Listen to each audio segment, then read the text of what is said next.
In the heart of a small, forgotten town, surrounded by dense forests, stood a government office building that had been abandoned for over 50 years.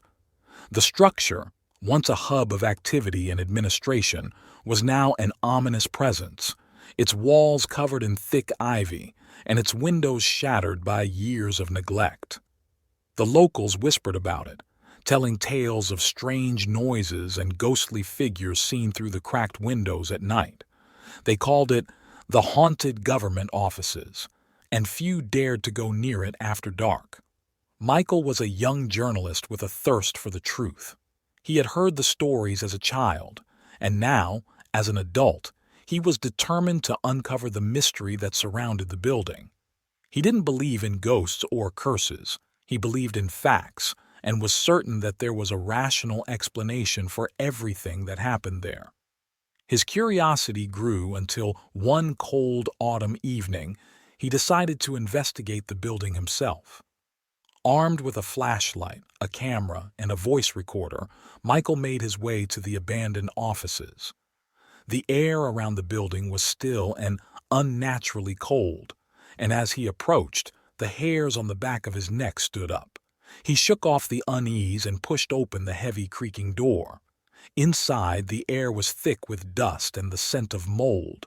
The floor was littered with debris, old papers, broken furniture, and shattered glass. The once grand hallway was now a dark, crumbling corridor leading to rooms that had long been forgotten. Michael's footsteps echoed as he walked deeper into the building, his flashlight casting eerie shadows on the walls. As he explored, Michael felt a growing sense of dread, as if he were being watched. He stopped in front of a large wooden door at the end of the hallway. The door was slightly ajar, and from within, he heard a faint whisper. Michael's heart pounded in his chest, but he pushed the door open and stepped inside. The room was large and filled with old desks and filing cabinets. Dust hung in the air, swirling in the beam of his flashlight. At the far end of the room, Michael saw something that made his blood run cold, a figure standing motionless in the shadows. It was a man, dressed in an old-fashioned suit, his face pale and gaunt. The man's eyes were hollow, and he stared directly at Michael. Michael froze, unable to move or speak. The figure slowly lifted a hand and pointed to a large, rusted filing cabinet in the corner of the room. Michael's mind screamed at him to run, but his legs wouldn't obey. Instead, he found himself walking towards the cabinet as if in a trance. He reached out and opened the cabinet. Inside were files, old, yellowed papers that had not seen the light of day for decades. As he flipped through the documents, his hands shaking, Michael realized that they were records of employees who had worked in the building 50 years ago. But as he read further, he discovered something far more sinister. The documents detailed a secret project that had been conducted in the building, a project that involved human experimentation. Michael's heart raced as he read about the cruel and inhumane experiments carried out on innocent people. The government had tried to cover it up, but the victims' spirits had never left the building. They were trapped, bound to the place where they had suffered and died. The figure that Michael had seen was one of the victims, his soul unable to rest. Suddenly, the air in the room grew colder, and the whispering voices grew louder, more insistent. The figure in the corner began to move towards him, its eyes filled with sorrow and anger. Michael felt an overwhelming sense of guilt and fear wash over him. He realized that the spirits were not just angry, they were seeking justice. Terrified, Michael turned and fled the room, his flashlight flickering wildly as he ran through the darkened hallways. The whispers followed him, growing louder and more desperate. The building seemed to come alive around him, doors slamming shut, shadows shifting in the corners of his vision. He burst out of the building, gasping for air as he stumbled onto the cold, damp ground. The night was silent, the town still asleep, unaware of the horrors that lurked within the abandoned offices. Michael looked back at the building, now just a dark silhouette against the night sky. He knew he could never unsee what he had discovered, and he could never speak of it to anyone. The next morning, the townspeople found Michael sitting on the steps of the government office building, clutching the files to his chest. His eyes were wide with terror, and he spoke of the haunted offices, the spirits trapped within, and the terrible secret he had uncovered. But no one believed him. They thought he had lost his mind, driven mad by the very stories he had sought to debunk. Michael left the town soon after, unable to live with the knowledge of what he had seen. The building was eventually torn down, and a new office complex was built in its place.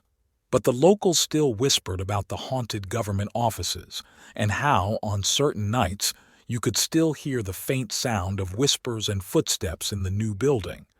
The secret of the haunted government offices remained buried with the rubble, but the spirits of the victims never truly left. They lingered in the shadows, waiting for someone else to uncover the truth and finally bring them the justice they deserved. The story serves as a chilling reminder that some secrets are never meant to be uncovered, and that the past has a way of haunting the present in the most terrifying ways imaginable. Story 2. In the quiet town of Ravenwood, there was a building that everyone feared. The old government offices, located at the edge of town, were known for their dark history. The building was tall and gray, with cracked windows and a rusting iron gate that creaked in the wind. Though it had been abandoned for over 20 years, the people of Ravenwood still spoke of the eerie things that happened there. It was said that those who entered the building after dark never came out the same. Some claimed to hear whispers from the shadows, while others spoke of cold, invisible hands that brushed against them when no one else was around. But the most terrifying stories were about the people who had disappeared within the walls, never to be seen again. The building had once been a bustling government office, but a series of strange and tragic events had led to its closure. People believed it was cursed. Workers would hear footsteps echoing through empty halls, see figures darting out of the corner of their eyes, or feel an overwhelming sense of dread whenever they were alone. The final straw came when 3 employees vanished without a trace, leaving only their personal belongings behind. The building was locked up and left to decay, a silent monument to whatever haunted its halls. Despite the warnings, a young journalist named Emma decided to investigate the building. She had heard the stories and wanted to uncover the truth behind the haunted offices. Determined to get to the bottom of the mystery, she packed her camera, a flashlight, and a notebook, and made her way to the old building late one Friday evening. As she approached the building, Emma felt a chill in the air. The sun had just set, casting long shadows over the cracked pavement. The iron gate groaned as she pushed it open, and she hesitated for a moment before stepping inside. The front door was unlocked, just as she had heard, and it creaked loudly as she pushed it open. Inside, the building was dark and cold. Dust covered every surface, and the air was thick with the smell of mildew. Emma turned on her flashlight and began to explore the first floor. The long corridors were lined with closed doors, some with broken glass windows, others with faded signs indicating long-forgotten offices. As she walked, the sound of her footsteps echoed eerily through the empty halls. The deeper she went, the more uneasy Emma felt. The building seemed to be holding its breath, as if waiting for something to happen. She stopped in front of a large wooden door at the end of the hall, her hand trembling as she reached for the handle. With a deep breath, she pushed the door open and stepped inside. The room was a large office, with a heavy wooden desk in the center and shelves of dusty books lining the walls. Papers were scattered across the floor as if someone had left in a hurry.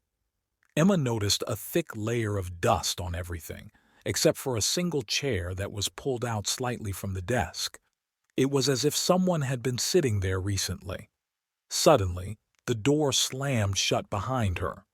Emma jumped and spun around, her heart pounding in her chest. She tried to open the door, but it wouldn't budge. Panic began to set in as she realized she was trapped. "Is someone there?" she called out, her voice trembling. There was no answer, but she could feel a presence in the room, something watching her from the shadows. The air grew colder, and she could see her breath misting in the beam of her flashlight. Emma backed away from the door, her hands shaking as she held the flashlight in front of her like a weapon. She could feel the hairs on the back of her neck standing up, and a deep sense of dread filled her. Suddenly, she heard a soft whisper, so faint she could barely make out the words. "Get out." The voice was barely audible, but it was enough to send a shiver down Emma's spine. She looked around frantically, but there was no one there. The room was empty, yet she could feel the presence growing stronger, closing in on her. The whispers grew louder, overlapping and echoing in her ears until she could barely think. "Get out! Get out! Get out!" Emma screamed and ran to the window, desperately trying to open it, but it wouldn't move. The whispers grew louder and more frantic, filling her mind with terror. She felt something cold brush against her arm, and she spun around, but there was no one there. "Please, stop!" she cried, covering her ears, but the whispers only grew louder. The room seemed to close in around her, the walls pressing in as the air grew colder and colder. She could barely see through the tears in her eyes as she stumbled towards the door, her hands shaking as she tried the handle again. This time, it opened, and she burst out of the room, running down the hallway as fast as she could. The building seemed to come alive around her, the walls groaning and creaking as she ran. She could hear footsteps behind her, getting closer and closer, but she didn't dare look back. She reached the front door and threw it open, bursting out into the cold night air. Emma didn't stop running until she was far away from the building, her chest heaving as she gasped for breath. She looked back at the old government offices, now dark and silent, and felt a shiver run down her spine. She knew she had uncovered something truly terrifying, something that was never meant to be disturbed. But as she turned to leave, she heard the whispers again, faint but unmistakable, carried on the wind. "Get out! Get out! Get out!" Emma never returned to the building. She wrote her story, but she left out the most terrifying details, knowing that no one would believe her. The old government offices were sealed up once again, left to rot at the edge of town, a place of fear and darkness that no one dared to enter.